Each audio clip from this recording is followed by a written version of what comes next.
बात समझ में आ रही है कि जब वो मादरी ज़बान की तारीफ कर रहे हैं तो उर्दू वाले ताली बजा रहे हैं और इंग्लिश वाले ऐसे सन्नाटा है जैसे उन पर तलवार चल गई, और जब ये अंग्रेज़ी की बात कर रहे हैं तो वो ये वाले खुश हो रहे हैं, वो देखिए वहाँ पर ऐसा सन्नाटा, ऐसा कब्रिस्तान में बैठे हुए हैं। ये बहुत बुरी बात है। देखिए, ये प्रोग्राम अरेंज इसलिए किया गया कि बच्चों की सलाहियतें सामने आए और जो मुआशरा जिस दौर से गुजर रहा है हम वो बात को समझ सके। हम लोग एक दूसरे पर कीचड़ उछालने के लिए यहाँ पर नहीं बैठे, तो जब कोई अच्छी बात यहाँ पर कर रहा है तो आपको उसको सराहना है, अगली बार ख्याल रहे। अब नेक्स्ट मिस्टर सुलेमान फारूकी से मैं रिक्वेस्ट करती हूँ कि आप आए और चंद जुमलों से हमारे बच्चों को नवाजें।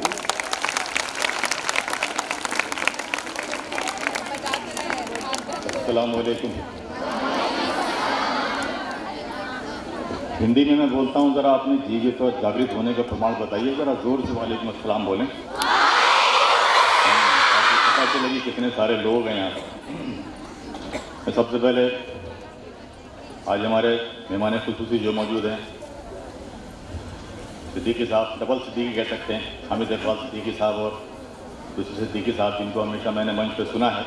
और अगर मैं कभी फहरिस्त नाम इन लोगों का देख लिया करता था तो मैं अपनी छुट्टी किसी भी तरह से शॉर्ट करके मैं भागता था सुनने के लिए उठ करने के लिए। आज इनके सामने बोलने का मौका मिल रहा है। मेरा बस चले तो जितने भी बच्चों ने इसमें हिस्सा लिया है, जो पार्टिसिपेशन किया है, मैं सबको प्राइज़ दे दूँ।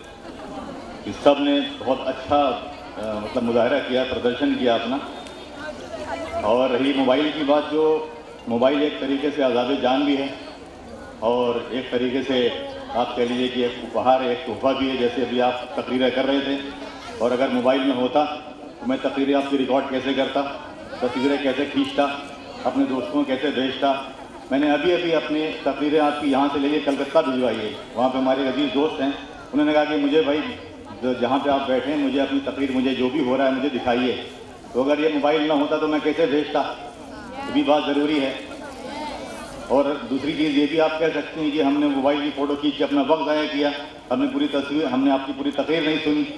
लेकिन दोनों चीज़ें ज़रूरी हैं और इंसान को ज़िंदगी में बैलेंस करना आना चाहिए। जब ज़रूरत हो तब इस्तेमाल करें, जब ज़रूरत हो तब ना इस्तेमाल करें। अगर किसी चीज़ ने किसी चीज़ से ईजाद किया है तो किसी इंसान के लिए ईजाद किया है।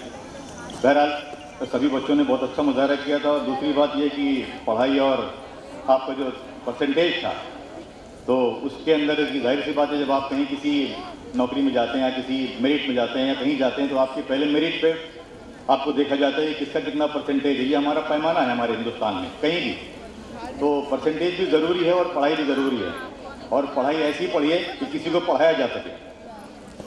रट्टू तोता बन के पढ़ना कोई फ़ायदा नहीं कि आज आप तो परसेंटेज ले आए, लेकिन जब आप 2, 3, 4 साल के बाद वो सारी चीज़ें भूल गए, तो ऐसी पढ़ाई पढ़ने से भी क्या फ़ायदा कि आप किसी को पढ़ा ना सकें, किसी को बता ना सकें।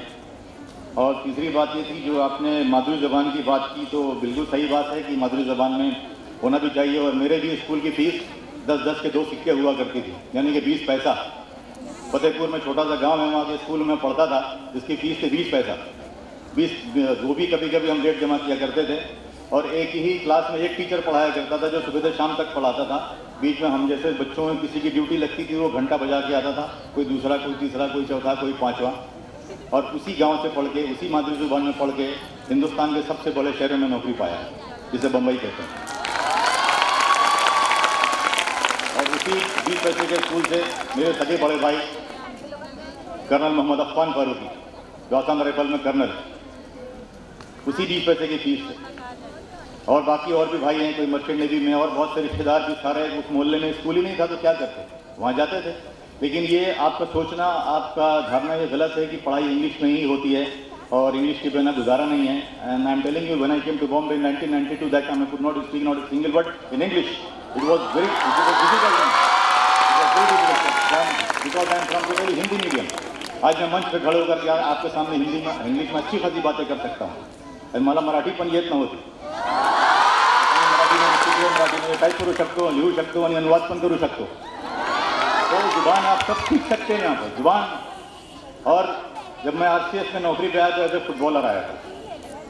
मैं स्पोर्ट्स कॉलेज लखनऊ, यानी कि यूपी में जिसका अध्यक्ष, जिसका जो चेयरमैन होता है, चीफ मिनिस्टर होता है, उसके अंडर में वो कॉलेज होता है, प्रिंसिपल सीएस चीफ मिनिस्टर को रिपोर्ट करता है। तो मैं वहाँ पे 4 साल मैंने अपनी फुटबॉल की तालीम हासिल की और वहाँ से स्पेशल कोटे में मेरिट में आया था। तभी मुझे काशी हिंदू विश्वविद्यालय भेजा गया, जिसको आप बनारस हिंदू यूनिवर्सिटी कहते हैं, वहाँ का मैं ग्रेजुएट हूँ। तो एशिया की सबसे बड़ी यूनिवर्सिटी कही जाती है, ऐसा लोगों का मानना है।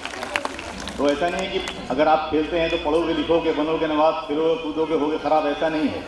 लेकिन आपको ज़िंदगी को बैलेंस करना आना चाहिए। कभी मौका मिलेगा तो इस बैलेंस लाइफ के ऊपर मेरा एक बड़ा प्रेजेंटेशन है, मैं आपके बीच में आऊँगा और मैं आपको प्रेजेंटेशन दूंगा किस तरीके से आप उसको बैलेंस करते हैं, और वो फ्री ऑफ कॉस्ट होगा, उसकी कोई कॉस्ट नहीं होगी। और अब तक मैं हिंदी के क्षेत्र में, हिंदी के फील्ड में, कल का अगर हमारा लेक्चर आप मिलाएं तो 96 लेक्चर मैं अब तक जीत चुका हूँ कॉर्पोरेट में। कल मेरा लेक्चर आरबीआई में था, रिजर्व बैंक ऑफ इंडिया में था, और सुबह 10 बजे से मैं गलबन 2 बजे तक बात किया मैंने। वहाँ के जीएम साहब थे, वो बैठे थे, बोले सर मैं शुरुआत करके मैं चला जाऊँगा, आप बोलते रहिएगा।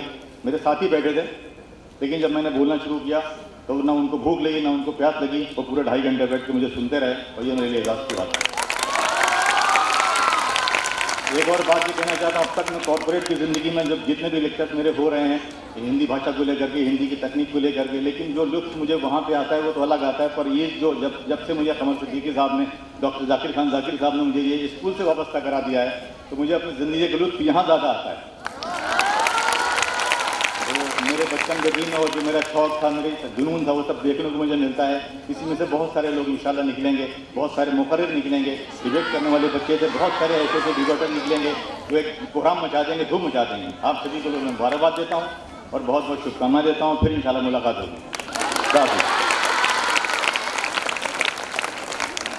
आप देखें, हिंदी भाषा में भी करियर है। आप हिंदी का ढोल मत समझिए। अगर आप अच्छे हिंदी बोलते हैं, अच्छी मराठी बोलते हैं, अच्छी उर्दू बोलते हैं, तो आप उसमें बहुत कुछ कर सकते हैं। बेशक इंजीनियरिंग, डॉक्टरी, आपकी जो चार्टर्ड अकाउंटेंट, फाइनेंस की फील्ड है, इसमें कोई शक नहीं है, लेकिन हिंदी में भी करियर है। लेकिन जिस दिन मैंने ये हमारे असातिज़ा जितने मौजूद थे वहाँ पर इस्लाम जिमखाना में, उनको मैंने अपना लेक्चर दिया और पूरा प्रेजेंटेशन दिया कि आप हिंदी में क्या क्या कर सकते हैं, हिंदी में कहाँ कहाँ आप जा सकते हैं। उनको ये भी नहीं पता था बेचारों को राजभाषा अधिकारी भी होता है, उसमें ट्रांसलेटर की पोस्ट भी होती है, और किस हद तक होती है, कहाँ तक होती है, मैंने सारी चीज़ें खोल खोल के उनको दिखाई दी। तो उन्होंने बोला कि सर ये हमारा प्रेजेंटेशन एक बार हमारे कॉलेज में ज़रूर दीजिएगा। तो हिंदी को, मराठी को, उर्दू को आप बिल्कुल ऐसा मत समझिए उसमें करियर नहीं है। सारे लोग यहाँ बैठे आगे पहली फहरिस्त में, ये सब जुबान के ही लोग हैं।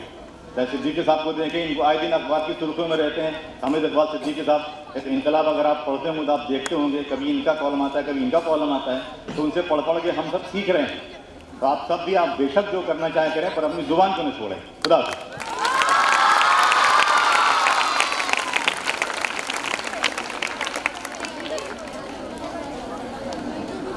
शुक्रिया, बहुत अच्छी बातें सर ने बताई हैं। सर के लिए जोरदार तालियां। और सजेशन पर अमल भी कर रहे हैं। अगली मिस्टर हामिद इकबाल सिद्दीकी से मैं इल्तिजा करती हूँ कि वो माइक पर आए। ज़्यादा सोचे नहीं सर।